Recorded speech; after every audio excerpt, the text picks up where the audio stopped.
well, thank you, Dario, for being here. It's a pleasure for us to have you here in this new talk. So, well, let me introduce you to Dario Rosa. Well, he's a current researcher in the ICTP Safer and at the IFT UNESP in Sao Paulo.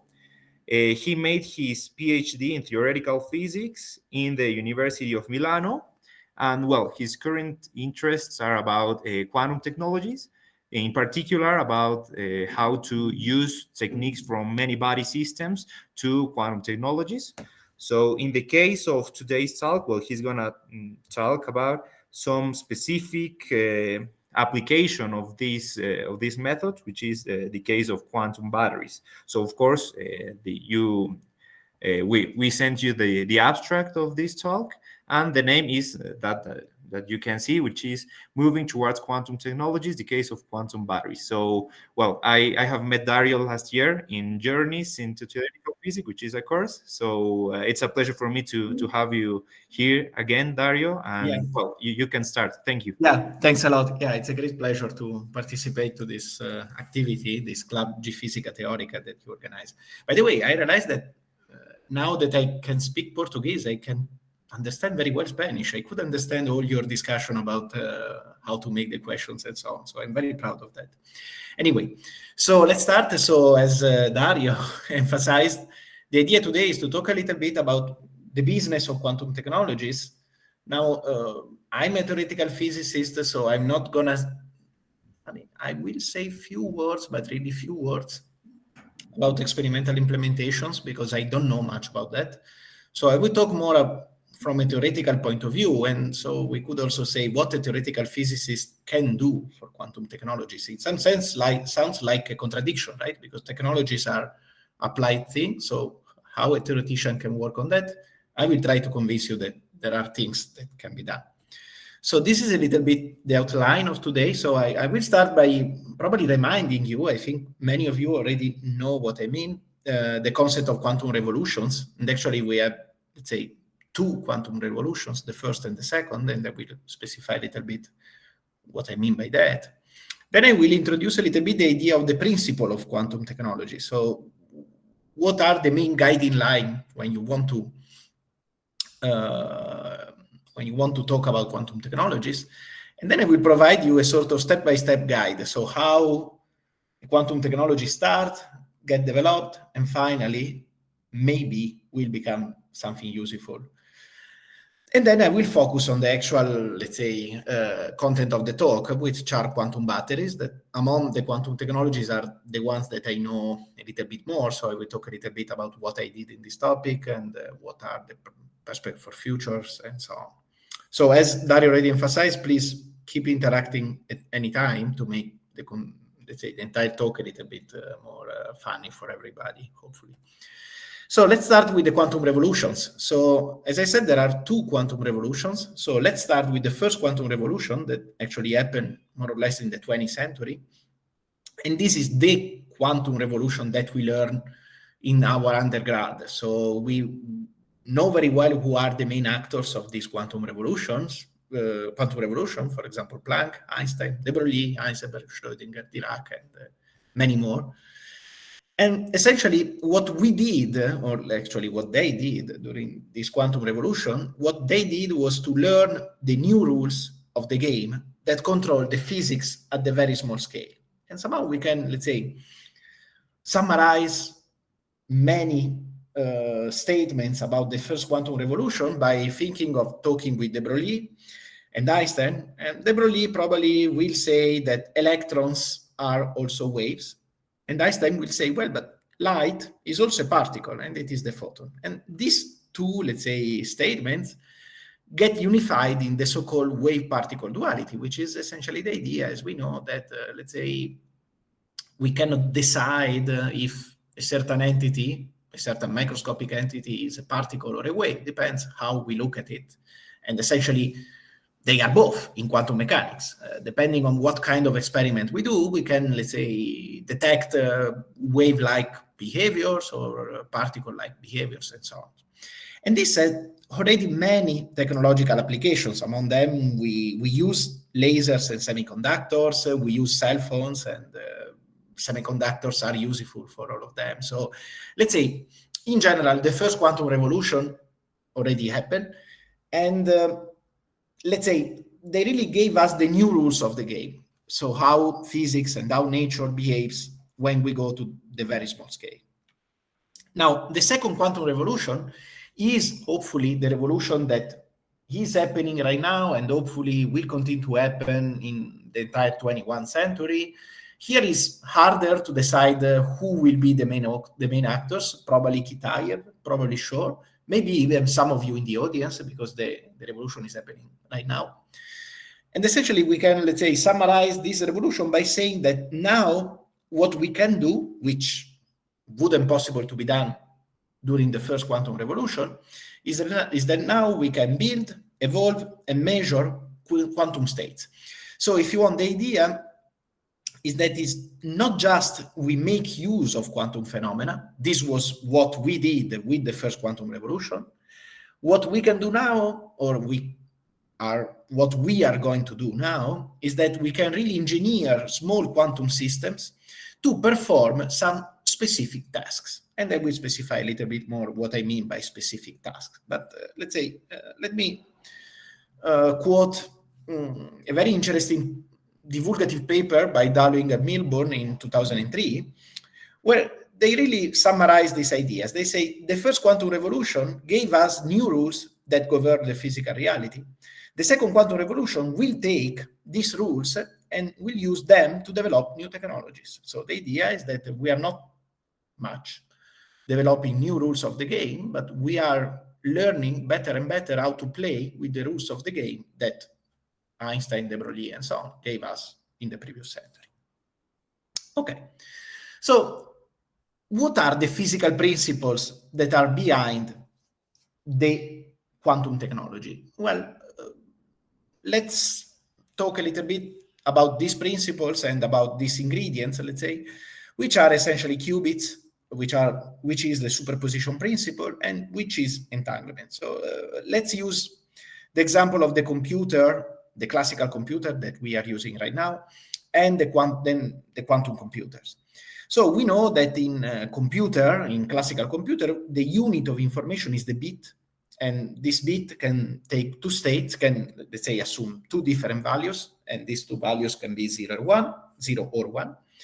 And let's say, using a notation more inspired to quantum mechanics, we can identify the state 0 with the ket 0, and let's say, for example, with the spin pointing up, and the state down, or the state 1 with the ket 1, and it is the spin pointing down. Now, the quantum computer, what essentially does is to promote the bit to the quantum counterpart, which is the qubit, and this allows us to describe a much richer setup. So in particular, we have the superposition principle that tells us that a qubit can be in a state that can be 0 or 1 as before. So can be, let's say, this already tells us that essentially with the qubit, we can do everything that can be done with a bit, because the states 0 and 1 are here, but we can also have anything in between. So for example, we can have a superposition of 0 plus 1 and something like that. And we know that with a qubit, the entire space of the state is much richer than what we have with a bit, because now the entire space of the states is described by what is called the Bloch sphere, which is essentially a unit radius sphere that describes all the possible states that the qubit can have. Now, the other ingredient that is crucial for quantum technologies is entanglement, which, I mean, let's say entanglement is, let's say it's an exotic beast with many, let's say, fantastic phenomena are related, like the Einstein-Podolsky-Rosen and many things. But for us, we can say that entanglement is just the superposition principle, but applied to multiple qubits situations. So for example, if we have two qubits, we have the state 0, 0, we have the state 1, 1, but then we can have any superpositions involving 0 and 1, and for example, a state like a 0, 0 plus 1, 1, so a superposition of these two states, is a highly entangled state, is an EPR, it's called EPR pair, so it's an highly entangled state. And I found this representation in Wikipedia, if you like. But okay, so essentially entanglement is just the superposition principle applied to configurations having more than one qubit. So let's now discuss a little bit a sort of step-by-step guide to build a quantum technology. So I decided, I mean, this is a little bit arbitrary, of course, but I decided to, let's say, split the entire development in 3 steps. The first step, the step 1, is the conception. And here, essentially, the idea is the following. Suppose that we have a classical system which is able to solve a specific task. Now, in this moment, this is really the most creative moment of the entire process. We envision the possibility that we can build a quantum analog for the classical system. So we envision that maybe there is a quantum system which is analog to the classical system that is solving our setup. This, as I said, is definitely the most creative moment on the entire business, because it's really the moment in which you have a classical system and you have to, let's say, out of your intuition, you have to come out with a quantum counterpart for that. Fine. Then the second step is what I call the theory development. So you start to ask, once you decided that there is a quantum analog of your classical system, you start to ask which tasks can be solved by the quantum system.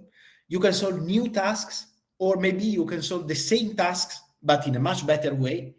And this leads to the notion of quantum advantage. So the idea that using the quantumness in your system, the fact that your system is quantum, perhaps you can do something that is not doable, or is doable, but with much higher time or energy or whatever, but let's say in a much less convenient way with the classical system. And here I want to emphasize that this is definitely the key step to justify the entire quantum technology enterprise, because building a quantum technology is super expensive, time-consuming, energy-consuming. You have to spend an enormous amount of time and manpower in doing research in that. So there would be absolutely no reason to invest energy, people, and resources in that if you don't have any possibility to build a quantum advantage. I mean, if there is no quantum advantage, much better to do everything with the classical system. Absolutely. Then, once you can, let's say, show that at least in theory, in paper, there are rooms for quantum advantage, now the moment is to go to your experimental friend and ask them to do an experiment showing that indeed the quantum advantage is at work, and then there are all the practical developments that hopefully bring or will bring in the near future some quantum technology to common use. As I said, I'm definitely not an expert in this last part, but as far as understanding topics like quantum sensing and so on, there are already, let's say, applications. In quantum computers, applications are slowly coming out. Hopefully they will be more, let's say, convincing in the future, but let's say there are also other tasks where maybe we are still in, for example, in this process, which is the process that I work, or even in this process, which is really the moment in which creativity come out. Okay, so our focus today, as I emphasized, are quantum batteries. So let's try to repeat the steps that I outlined before and specialize them to the notion of quantum batteries. So let's say the first step is the conception. And here the idea was to say, okay, we want to, let's say, we want to think about the possibility of storing energy into a quantum mechanical system. And this is the idea of quantum batteries, because let's say the idea is that you want to get a certain quantum system properly designed and somehow store energy, accumulate energy in its degrees of freedom. Then the second step is the theory, and is essentially the hunting for instances of quantum advantage. So you are really looking for possibilities of showing that this idea of storing energy into a quantum system is good in the sense that you can provide a quantum advantage. And we will focus on a specific instance of quantum advantage on which I worked on, which is the, let's say, quantum charging advantage. So we will discuss what that means, and we will see a little bit how it works. And then finally, the last step that is probably still in its infancy for quantum batteries are the experiments and further developments. So can we do some experiments? What are the results that we get, and what next? So this is probably the step that is still really in its infancy right now. Okay, so let's start really from the basics. So let's start asking us, what is a battery? This will serve us to, let's say, define what a quantum battery is. But let's start with what is a battery, no matter if quantum or non-quantum. So a battery, we can think that, for example, a mountain dam is a battery. Why? Because the water would like to fall down and go to the valley, but is kept in the up position by the mountain dam. So the energy, we can say, that is stored, and when the water falls, the turbine will start to spin, and this will lead to work production. So essentially, we are storing energy in the fact that the water is up to the mountain, and would like to fall down, and when will fall down, will make the turbine spin, and this will create work production. So a mountain dam is an example of a battery in some sense. What charging a battery means? So suppose that your dam is completely empty, there is no water, there is essentially no energy. So if you start to take the water from the valley, or if you want from a lake, to the hill, to the dam, you will start to, let's say, put water into the mountain dam, and so you start to charge the battery, because the water in the dam is ready to fall down again and make the turbine spin again.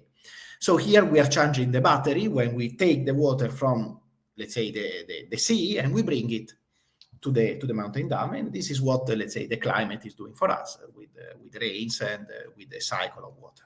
Okay. Now let's go to another example that is probably a little bit more sophisticated, so to say, which is the galvanic battery. Now here, as I said, is a bit more sophisticated, but the principle is exactly the same. The only point is that now, instead of water, we have electrons, and the electrons would like to stay on the Cu, on the copper, but they are kept on the zinc. So they are in the position where they don't want to stay, and so we can say that the energy stored and it's ready to be released. When we provide an external connection, so when we connect with, let's say, with the wire, the zinc and the copper, the electrons start to go where they want, so they start to go to the copper, and in this way they produce work. So notice, this is exactly the same. The zinc is, let's say, the mountain, the copper is the sea, the electrons play the role of the water, and when you create the connection, it's like opening the dam, they fall down, or in this case, they start to flow in the wire, and they can produce work. Now, recharging the battery, I mean, this is not a rechargeable battery, but just, let's say, for the purpose of the discussion, the idea is that you would like to bring back the electrons from the copper to the zinc, and in this way, you somehow store again the energy in your system, and you are ready to do something with that. So the general lesson that somehow this example have given us is that a battery, the common feature of a battery is that there is some stuff, something like the electrons or the water, which is brought forcefully where it does not like to stay. There is always something that is brought in a position or in a configuration that is not its favorite configuration, would like to go to another configuration, and in this way, we have energy which is ready to be used in some way. So the idea of quantum batteries is essentially now ready, because the idea is that we will replace the stuffs, so we will replace water, electrons with qubits. And this idea was introduced in 2013 by two gentlemen, Robert Alichki and Mark Farnes. By the way, there is a funny story about this paper, because I was discussing with Robert a couple of years ago, and he was saying that this paper for him was a joke, but somehow it was a joke that the community took very seriously. And now if you check, this paper has probably more than 1,000 of citations, because somehow the community took seriously this, that for him was just a joke. Anyway, in this paper, what they did, they introduced the notion of quantum battery, and quoting from their abstract, what they think is a small quantum mechanical system that is used to temporarily store energy to transfer it from a production to a consumption center. So what really a battery does. And now the point that is more relevant in some sense, they say, we may wonder whether using processes that entangle two identical copies of a given battery can yield a higher energy extraction. This is really the first instance in this field of the idea of the quantum advantage, because they are saying, if maybe, we may wonder that maybe if we entangle, so we use some quantumness of the system, we can obtain an advantage. So we can get a higher energy extraction. So maybe we can extract better the energy thanks to the entanglement properties of this system. We will see that this idea, as it was formulated, didn't work exactly like it was formulated, but a very similar idea was at disposal, and we will discuss it. As I said, in a quantum battery, the stuffs are qubits. So to build a quantum battery, the very first ingredient that we need is, you remember, when we discussed the two batteries that we discussed before, there was always the idea that we need to, let's say, to create a sort of situation in which the medium, like the electrons, the water, and so on, have a preferred configuration and an unpreferred configuration. Here we need essentially to do the same thing. We need to, let's say, we have a qubit, and we need to, let's say, to create a situation in which one orientation of the qubit, one state of the qubit is preferred, and the other is the unfavored position. This can be done with the magnetic field. If we take our qubits, our spin, and we place them in a magnetic field, we will have the situation in which, for example, when the spin is up, this will be the low energy state, and this will be, so, the discharge configuration. And when the spin will be down, this will be the charge configuration. So the configuration in which the spin doesn't want to stay, and so it has some energy accumulated in it. And so charging means that we bring the state from the up state to the low, to the down state, by, let's say, fighting against the magnetic field that would like to orient the qubit in the other direction. So a little bit more technically, but not much, we can think about a battery Hamiltonian, which I call H naught, which is a magnetic field that is denoted by this H. And the operator is simply the Pauli matrix Z. So this is a magnetic field oriented along the Z axis and with the minus sign, the constant H is negative in this configuration, such that, let's say, this state will have negative energy, this state will have positive energy, so this will be the low energy state, and this will be the high energy state. Now, we can take, for example, the state, the qubit in this configuration. We can charge the system by introducing a charging Hamiltonian, like, for example, an Hamiltonian like this, in which we consider the Pauli matrix along the X orientation, because we know that this will create spin flips by time evolution, and so will bring the state from this configuration to this configuration. So the charging Hamiltonian, H1, will induce transitions from the low energy to the high energy state and will bring energy into the system. So again, specifying a little bit more, but not much, what we can think as the charging procedure is that we start from the ground state. So we start from a state in which our battery is in the zero state, and the mean field, let's say the mean energy is H, simply small h, this. Again, I'm thinking of H being negative in this case. Then at t equal to 0, we switch on the charging Hamiltonian, and this induces a non-trivial time evolution to the state, which is given by this, in which psi naught, the original state, is evolved according to the rules of quantum mechanics, e to the minus I h1, which is this Pauli x t h bar. And then the idea is that after a certain time, for t equal to tau, we switch off the charging Hamiltonian and we go back to our original Hamiltonian, and now the mean energy will be some value AE that for sure quantum mechanics ensure that this value will be higher than H, and so there will be a certain amount of energy stored in the battery, and more or less is like this situation in which we are charging is a bit like a dam that is partially full and partially empty. Which is just partially full. So we are bringing water into the dam, and so we are, let's say, charging our dam or our battery in this case. Okay, so this is more or less the idea. But sorry, Dario, a question. Yeah. So in this last case, like the after a time tau, yeah, the state will return to A to be 1? Oh, sorry, to be 0? Or no, of course, okay, good question. Of course, the dynamics induced by this H1 is periodic. You can solve the system exactly. It's very easy to be solved. Is periodic.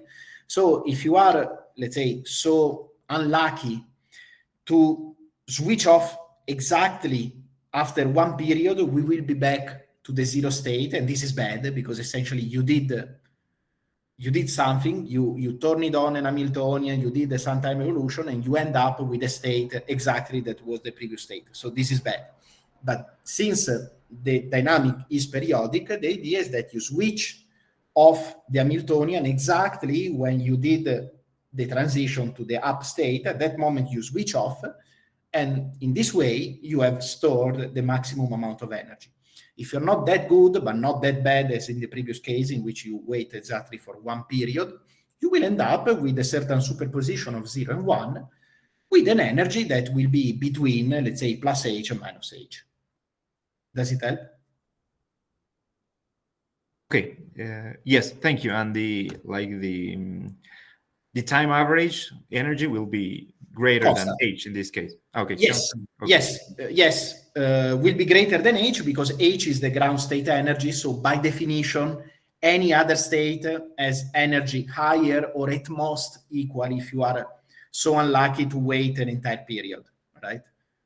Okay. Because yes. The ground state energy is always the smallest possible energy that you can have. Okay. Thank you. Okay. Other questions? Okay. If not, let's go. Okay, so far, essentially what we did has been to use a qubit to store some energy. Fine. Not particularly exciting, right? Because essentially we just made use of a qubit to do something that we could have done with many other things, and essentially we didn't see any quantumness in this process. And so we need to hunt for quantum advantage, because as I said, without a quantum advantage, we should go home and forget about this business. Okay, Dario, yeah, please. Here there is another question where Adriana Martinique is asking, my internet is so bad now, but I have a question. Mm-hmm. What units does E have?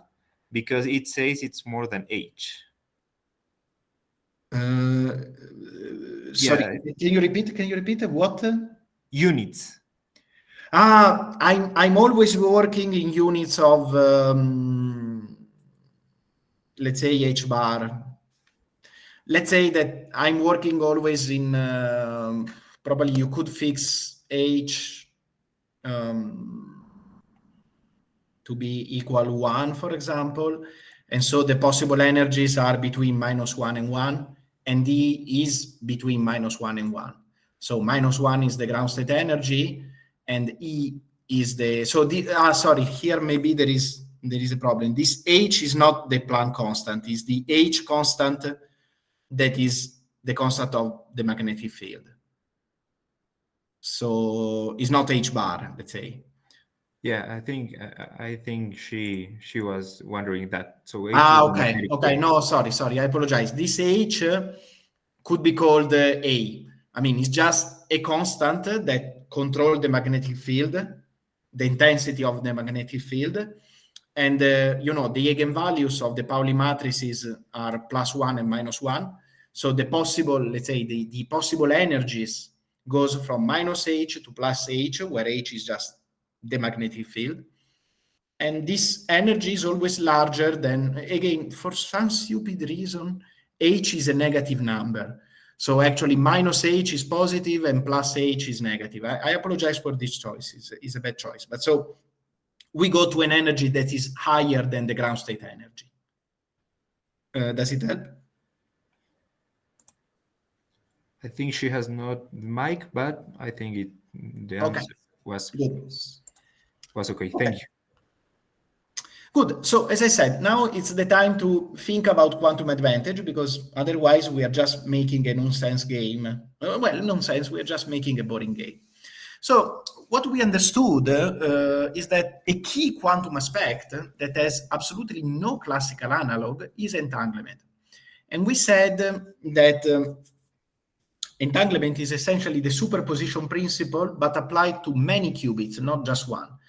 So to have some hope, to get some quantum advantage, we need a collections of batteries. So in particular, we need a collections of qubits, not just one. Otherwise, the game will remain very, very boring.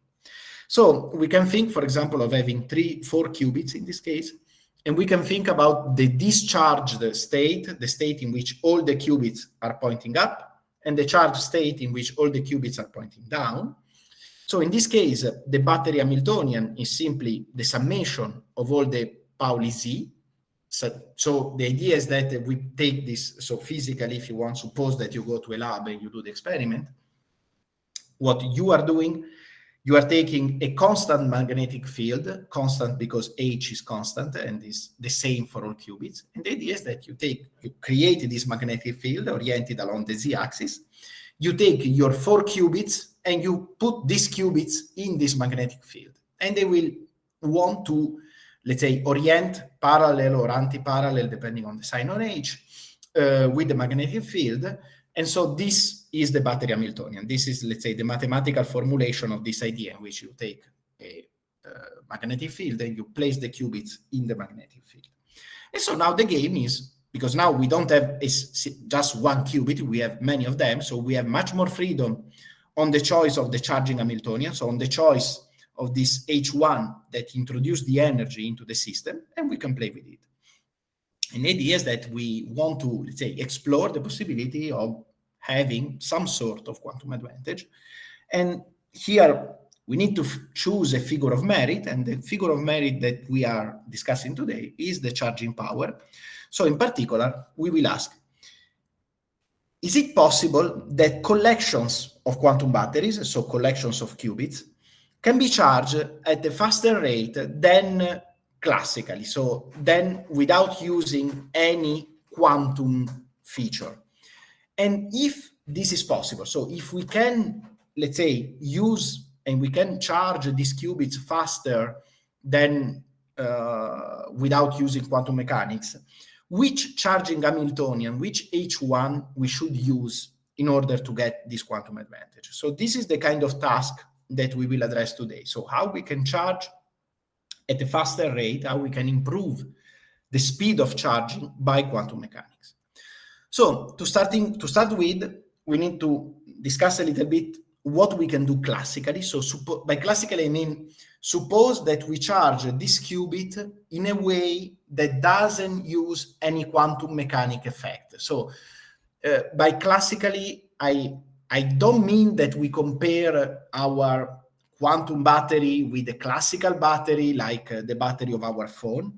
I'm not talking about that. I'm talking like I have a quantum battery, so I have a system of qubits, and then I try to do on this system of qubits, I try to do some operations, and I have operations that don't use any quantum mechanical feature. So because you remember I said at the beginning, essentially the state 0 and the state 1 are essentially classical state because they are essentially the same thing of a bit.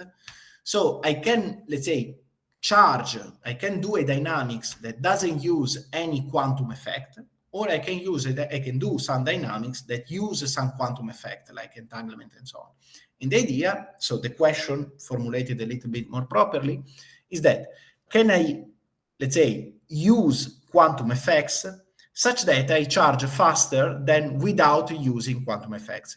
This is important because, for example, when we talk about quantum advantage in quantum computing, here is really like using a quantum computer versus a classical computer. So it's more like an advantage of, in the sense, I have two different systems. One is classical, the other is quantum. Here the idea is I have a single system, this system of qubits. I can use the quantumness or not using it. Is it advantageous to use the quantumness? Let's see if is it and how can be advantageous.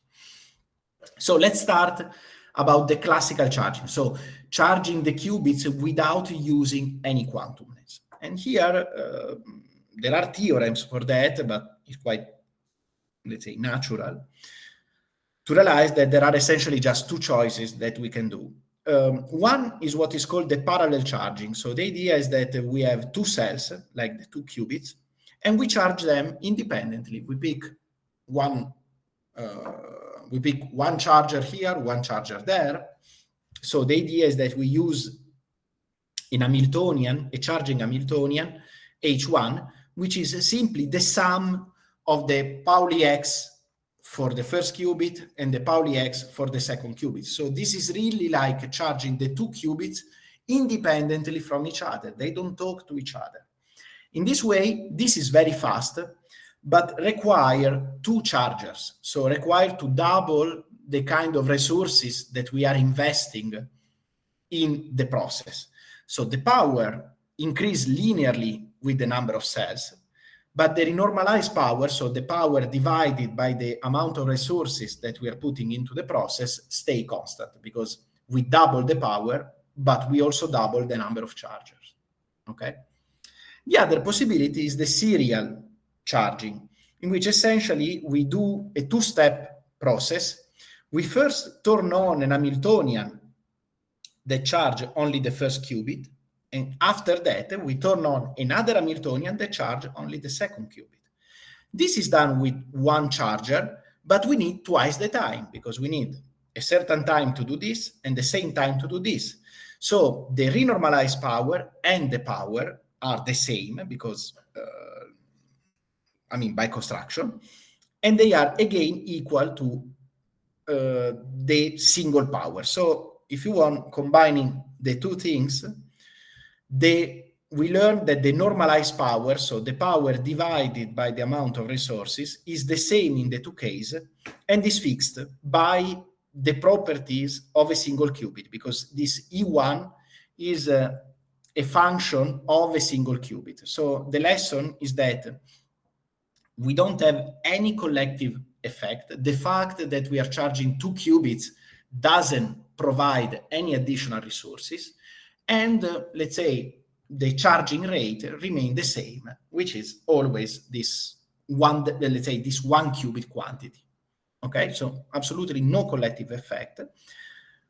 And that's it. So now the refined question becomes, can we beat this limit here with quantum batteries? So can we devise some operation, some quantum operation that use quantum effects, and it is aware of the fact that we have two qubits, such that we beat this E1 over tau, which is the limit, without using any quantumness? So this is the question that we are going to address. If yes, if we can beat this limit, we have an instance of quantum advantage. Is it more or less clear the playground and the kind of game that we're playing? Hopefully, yes. So let's go ahead. Yes, I think it's clear. Okay, good. So this was more or less the setup envisioned by the time of, I think, of Alice Game Fans in 2013. And then people started to play with this game. So here is the idea is really, okay, how we devise, how we think, how we choose H1 to beat this limit. Now the process, now if you want, the problem is mathematically very well formulated, and we can really play with physics and with mathematics in order to try to beat this limit. Now the first result on this business came out essentially 4 years later by this large collaboration, including Campaioli, including Felix, a friend of mine, including John, and other people from various institutes, in which essentially what they did, they provided the first bound on the power of that you can get by, let's say, charging a quantum battery. So they, is again quoting from their abstract, they demonstrated that quantum mechanics can lead to an enhancement in the amount of work deposited per unit time, which means in the charging power, when n batteries are charged collectively. So they show that by charging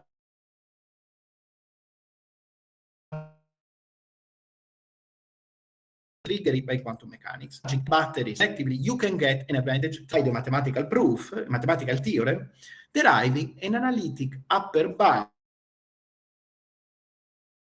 for the, let's say, they didn't provide an H1 that realized a quantum advantage.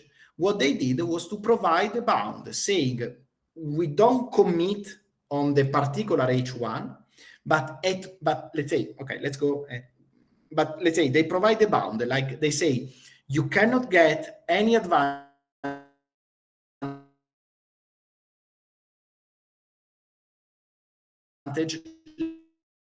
larger than they even didn't know if this advantage can be reached or not in this quantity. Okay, so let's try to understand their bound. So as I said, the such that this normalized power that I introduced before is larger than the classical value. So here we need a little bit of math, but not very much. And essentially, this is a result in quantum mechanics that the most general H1 can be written as a linear combination with coefficients aj, and this is a sum over j. I didn't put the j, but it's a sum over j, of sjk, where these sjk are the so-called Pauli strings, which are the product of k Pauli matrices acting in position ji. So the idea is that, for example, I couple together, let's say, spin 1, spin 2, and spin 3. So I can have, for example, sigma x1, sigma y2, sigma x3, for example. This is a Pauli string of length k equal to 3, because I'm coupling together 3 qubits in a single term. And let's say, this is a simple result in quantum mechanics that the most general Hamiltonian can be written as a linear combination of all the possible Pauli strings. So this is telling us that, let's say, by multiplying together Pauli matrices and by doing linear combination, I can prepare the most general Hermitian operator that I can think of. Now, using this result, they were able to show that the quantum power is always smaller than a constant that we don't care too much, the classical power multiplied by a function. So if you want, if this function is larger than 1, we have the possibility that this quantum power is larger than the classical counterpart. And in this function, there are two main ingredients that enter into the game. The first ingredient, that they call Kmax, is the maximum number of qubits coupled in a single term. So coming back to the previous example, suppose that I have an operator in this H1, which, let's say, multiply qubit 1, qubit 2, and qubit 3. Then I have another operator that multiply qubit 1 and qubit 2 only. So the first has k equal to 3, because it's coupling 3 qubits. The second has k equal to 2, because it's coupling 2 qubits. So the k max between the two will be equal to 3, because it's larger. So k max is, the idea is that you write down your H1 in this notation, you look for the longest Pauli string that appear in this notation, and this set for you the k max. Then the other ingredient, m max, is a little bit different, is the maximum number of terms in which a qubit enters. So you pick one qubit, for example, qubit 1, and you literally count in how many Pauli strings the qubit 1 is entering. This is m max. And then, you do this for qubit 1, for qubit 2, for qubit 3. So you get m1, so the number of terms in which the qubit 1 is entering, m2, the number of terms in which the qubit 2 is entering, and so on. You pick the largest among them, and you have m max. So they identified as a bound, again, as a bound, so this is just a bound. They identified that two possible sources of quantum advantages were these two ingredients, k max and m max. Now, so let's analyze a little bit more this formula. So essentially, by doing this, they realized that there are two possible sources of quantum advantage. One are the global charging operations. So suppose that in our decomposition that we did before, we have Pauli strings that couple together an extensive number of cells. So if our battery is made by 4 cells, we have a term that couple together 4 cells. Then suppose that we add an extra qubit and we have also a term that couple together 5 qubits. This will lead to descaling. So the idea is that if there are terms that couple together, let's say, an extensive number of qubits, this will give a possible source of an extensive quantum advantage. Another possible source was to consider all-to-all couplings. So consider situations in which a single qubit is coupled to many, many, many other qubits. This is what is called all-to-all couplings. So putting together these two ingredients, they were able to show that, let's say, the quantum power is bounded by the classical power times a polynomial in n. So in principle, according to this qubit, the possible quantum advantage can be enormous. You know, for example, probably maybe you heard about quantum algorithms, and you heard that, for example, the Grover algorithm give a speed up which is at most quadratic, like the classical algorithm take a certain time in the number of objects. You get a speed up that is quadratic in the number of objects. Here could be polynomial, could be even qubit, could be even more. So here there was really potentially an enormous amount of quantum advantage according to this formula. However, there were still questions. Notice that if you get an extensive number of batteries, if you have an extensive quantum advantage, you will have that the charging power will scale super linearly with the number of cells. So that means that if you take more than one battery and you charge together, you will charge them faster than charging them separately. So somehow, if you couple together many, many batteries, you can charge them essentially instantaneously. However, there were still questions in this field. This is just an upper bound, and we know that bounds can be very loose. So this is just saying the quantum advantage cannot be higher than a polynomial in n, but they don't say if it is polynomial, quadratic, linearly, they didn't know at the time. They just know that cannot be more than polynomial. They didn't provide an explicit model. They just showed a bound on the possible charging power. Also, this upper bound was controlled by two quantities, K max and M max. So are they both necessary? Just one of them? In the case, one of them, which of the two? And what is the largest possible advantage? Is it linear? It is quadratic? Is it even more than quadratic? All these questions were unsolved because this was just a bound.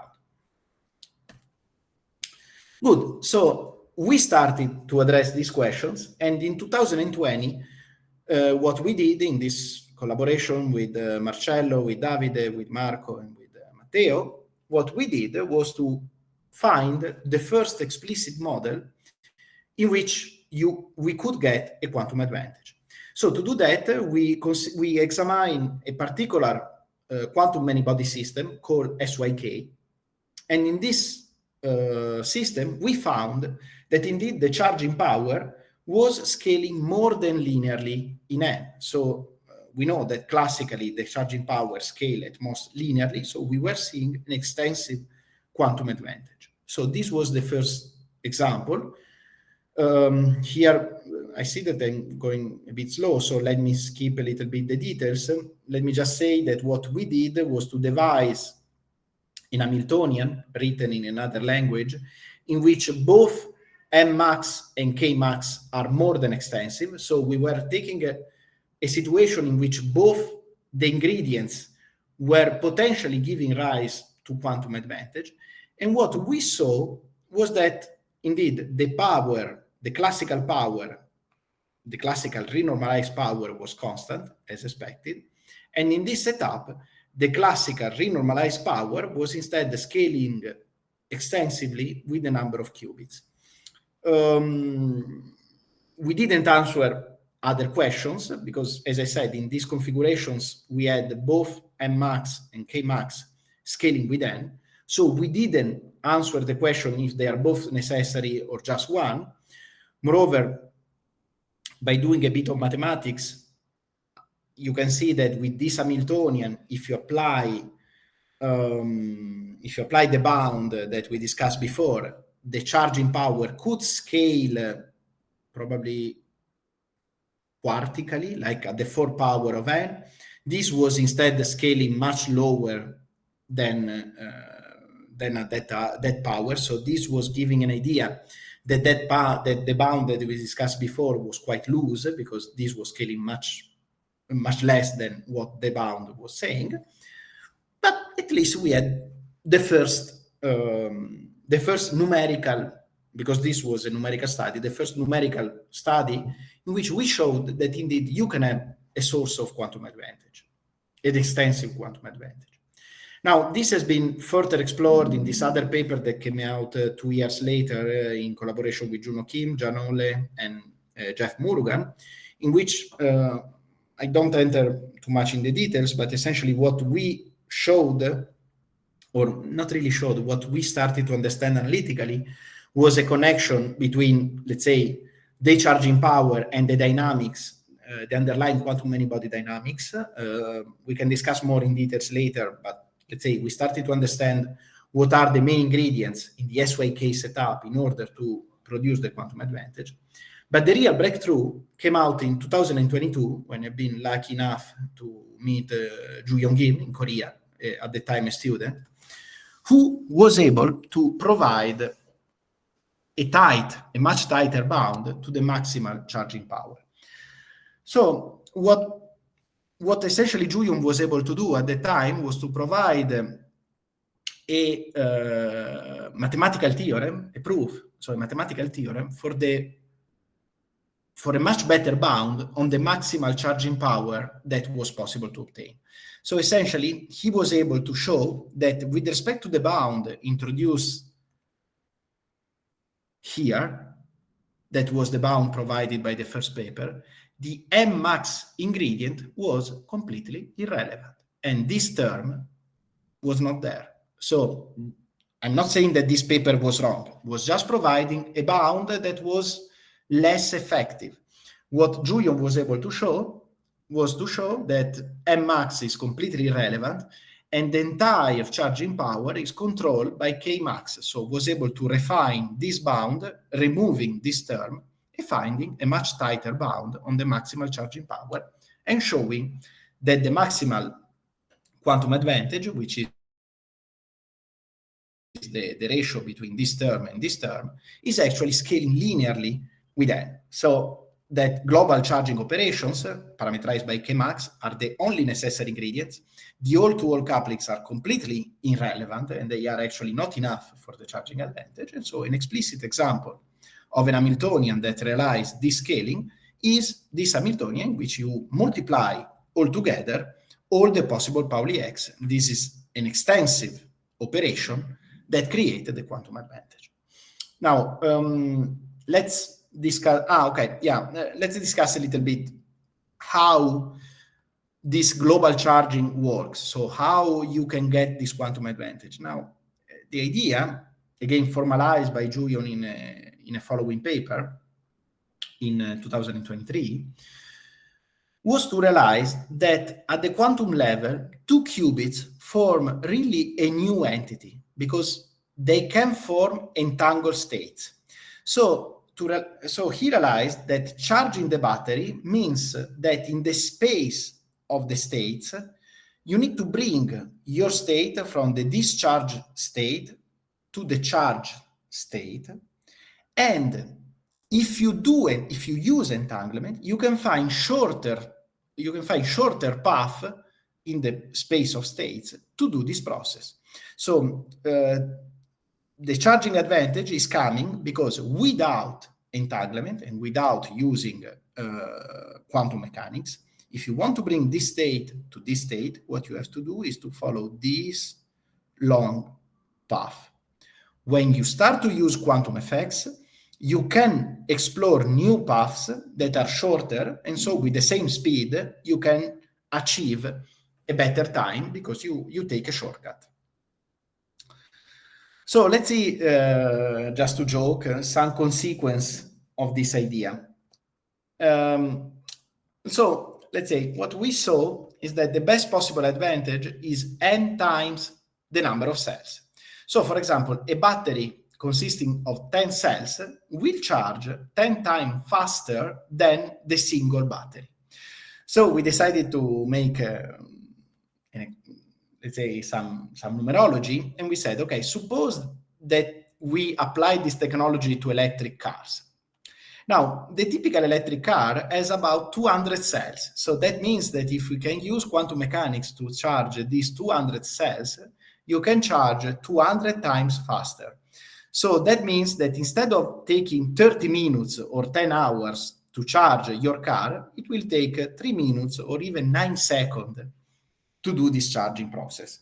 And then we make, this joke was taken a bit seriously by this journal, phys.org, that came out with this sentence: quantum technology could make charging electric cars as fast as pumping gas.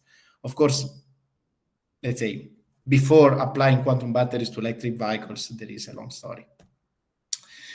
Okay. Now there are a few words about the experimental realization. As I said, I'm not an expert on that, but in 2022, there was the first experiment in which this Australian-Italian collaboration built the first model of quantum battery, in which a certain amount of advantage was found, in the sense that putting together more batteries, you could achieve a faster charging. Although the quantumness of this process is a bit, let's say, controversial, so let's say that the status of this experiment is still debated. Let's say that for sure what they show is that you can, let's say, trigger a collective effect by using quantum mechanics. This effect is not entirely quantum, is partially quantum and partially classical, so it's not entirely a proof of the quantum advantage, but it's in the direction. Then another, for example, piece of work that we did was to devise new proposals for new platforms in order to build quantum batteries. And for example, we discussed with Giuliano, Varinder, and Vahid, we discussed the possibility to use micromasers, which are systems in which you have an electromagnetic field in a cavity, and you throw atoms into the cavity such that they give energy to the electromagnetic field. And we, let's say, provided some evidence that this can be an efficient model of a quantum battery, in which essentially you store energy into an electromagnetic field. And we are, let's say, we discussed some interesting feature of this model. So let's say that you can build quantum batteries not only with qubits, you can build quantum batteries also with electromagnetic fields. Now let's try to see when we will be able to see a quantum battery. So the short answer is I don't know, but trying to make a comparison with quantum computers, we saw that, let's say, the idea of quantum computers was introduced in 1981 by Benioff and, if you want, Feynman.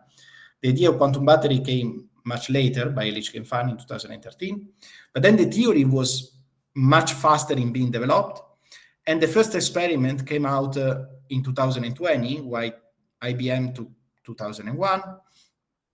So I don't know. We hoped that maybe we can start to see some quantum advantage, real, genuine quantum advantage by 2030, maybe. And maybe by 2055 or something similar, we will have quantum batteries in some application. So let me conclude. Quantum technologies are getting closer and closer to reality. The most famous example is quantum computing, but there are others. The quantum batteries that we discussed, they use shortcuts in charging. They charge faster, not because they are intrinsically faster, but because they can find shorter paths in the space of states. We have some experimental proof of concept, and I don't know, maybe in the future we will have some practical implementations of all these ideas. Okay, thanks everybody, and now let's go with some questions.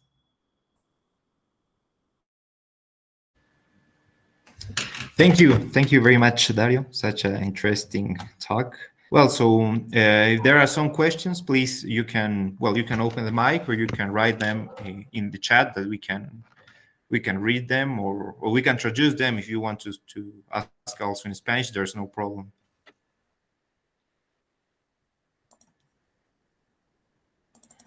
Well, I have a pair of questions. So the first one was like these batteries are like in a specific order, or maybe, I don't know, if it's some lattice or something like that, or one dimension, two dimension, or in this case, it doesn't matter the order or how they are arranged. Good question. Actually, this is why getting a genuine quantum advantage in the charging power is so complicated, because unfortunately, if you want, what Julian showed is that in order to have a quantum advantage, you need really global operations. So somehow, you remember, we did this last year at the Journey. We were talking about 1 qubit gate, 2 qubit gates, and at most 3 qubits gate, the Toffoli gate. Yeah, of course. Now, what Julian showed in this theorem is that you should be able to build n qubits gate with n scaling. So I think experimentally there is a long story. I don't think it's something that can be done. What are the best materials to explore quantum technology? Wow, I don't know. Let me just advertise, because as I said, I'm not an expert and I'm not an experimentalist, so I have no idea. But let me advertise the following thing. In August, somewhere in August, there will be a meeting in ICTP Safer. We have an initiative called research group meetings on quantum technologies. And we meet like every 2 months, roughly speaking, like let's say 5 times per year, in which researchers in the Sao Paulo area meet to discuss avenues for quantum technologies in various aspects, theoretical, and so on. Now, in August, we will have the meeting on quantum technologies, and the meeting will be about quantum materials for quantum technologies. So actually, we are, let's say, we are trying to involve the larger Latin American area, not just Sao Paulo, and we will do the activity also online. So if you want to get notified about that, let me send you a link where you can register and you will get all the information. So let me. Yeah, I think you do that activity each 2 months, maybe, right? Okay. Roughly speaking, let's say. Okay. Yes. Roughly speaking, yes. No, it's not here. Let me wait a second then. Adriana, in 1 second, I answer to that. Let me first. Okay, so this is the link of the website where, let's say, we advertise the activities and so on. The website is new, was created a few days ago, so right now there is not much, but I hope will become more populated in the near future. And in particular, you will see there is a Google in this website. I posted in the chat so everybody can see. In this website, there is a link to a Google form. You can register, and then you will enter in the mailing list, and you will receive all the announcement about stuff. So Adriana is saying, I'm doing my graduate project in quantum technologies at polycrystals, so I want to apply all at this peak. Thank you. Okay.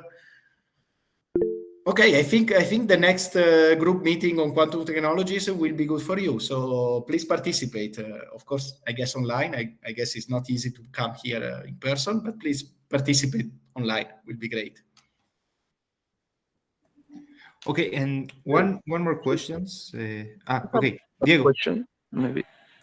Okay, thank you, Dario, for your talk. I have a questions mainly about the SYK model that we know that is dual to a JT gravity. And I wonder to know what is the relation between these quantum protocols with the ADS side. I don't know. This is actually a question that was discussed informally by. I mean, I discussed this exactly about this question with Orazio Nastase, who is also a researcher in IFT. I think it's unclear. I think it's unclear. The reason is because in this protocol, the SYK Hamiltonian is in the wrong place. So I remember that I discussed this stuff with Orazio Nastase, and he was saying, but then it will be much more, let's say, natural to take the SYK Hamiltonian as your battery Hamiltonian and to do the quench, to do the evolution with the other Hamiltonian, because that could have a meaning like throwing something into the black hole, something like that. But unfortunately, that protocol doesn't give a quantum advantage. So I don't know. Let's say that the big, I don't know if big, but let's say the question about quantum batteries and JT gravity, or if you want holography, is open. So I don't have particular ideas, but I know that people discussed a little bit, and one of them is Orazio Nastase. I don't have much to say about it, but yeah, might be a topic for future. Okay, so we can say that it's a topic that we can study right now, and I would say that more than study, you have to develop by yourself, because there is nothing to study. It's really a topic that there is no single paper about that. So, yeah. Okay. Thanks, Dario. So you say, Dario, that you had another question also, right? Yeah, it was about like so the quantum advantage. Well, it is because we can go through paths in this state space, right? Yes, so this state space is like what are the dimensions of this space state? It's like 2 to the n. Unfortunately, yes. Okay. Unfortunately, yes, it's enormous. It's mainly because of that, right? And it's not directly related to entanglement, for example. No, entanglement. if you want, okay, no, this is important. If you want, because the initial state, okay, let's do it this way. The initial state is the state in which all the qubits are oriented down. So if all the qubits are oriented down, you are in a product state and there is absolutely no entanglement because it's a product state. Then the charge state is the state in which all the qubits are oriented up. So there is no entanglement at all because it's a product state. So you could say, well, what's the role of entanglement? The point is that if you allow for entanglement, during the process, you will explore states that will be highly entangled. These are the paths in the space of states that are forbidden if you don't allow quantum mechanics. If you allow if you don't allow quantum mechanics, you go always through product states, and these paths are much longer. Okay, I understand. Yeah. Okay. Thank you. Yeah, so the entanglement is in between, if you want, during the charging process. In some sense, this could be a good news when we will have quantum batteries, because somehow, entanglement is a very fragile property. So preserving entanglement is a mess, because immediately the coherence and so on destroy. Now, you could have a hope that you must preserve entanglement only during the charging, so only when you are at the charging station. But then when you go home, your state is a product state and doesn't degrade. I don't know when this kind of consideration will become relevant, but let's say entanglement, fortunately, doesn't appear at the beginning and at the end. Okay, yeah, thank you. Well, I don't know, are there more questions? So please, if there is someone which wants to ask something else.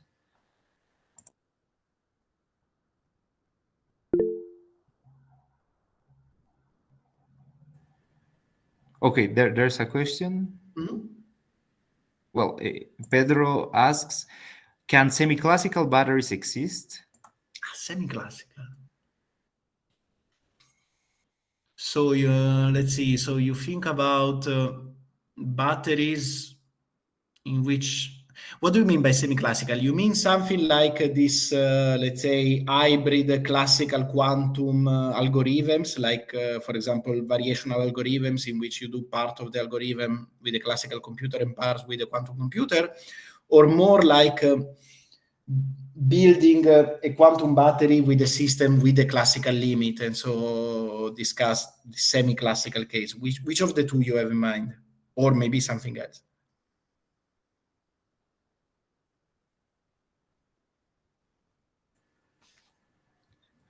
So Pedro, please clarify what you are like understanding with semi-classical in this context. A classical limit. Okay.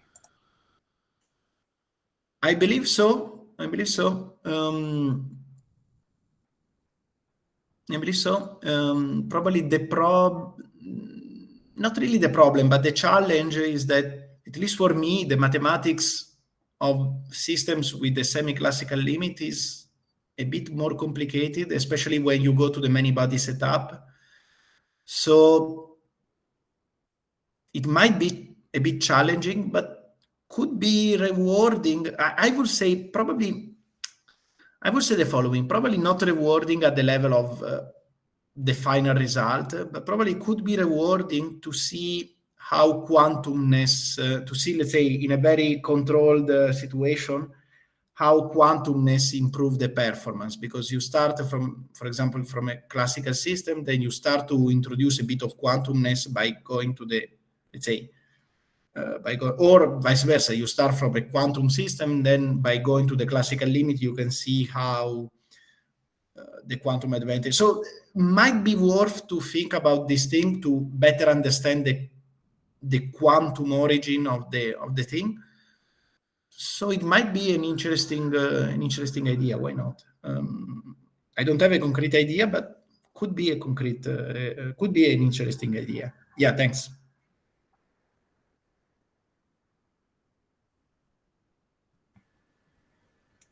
Thanks. Are there more questions?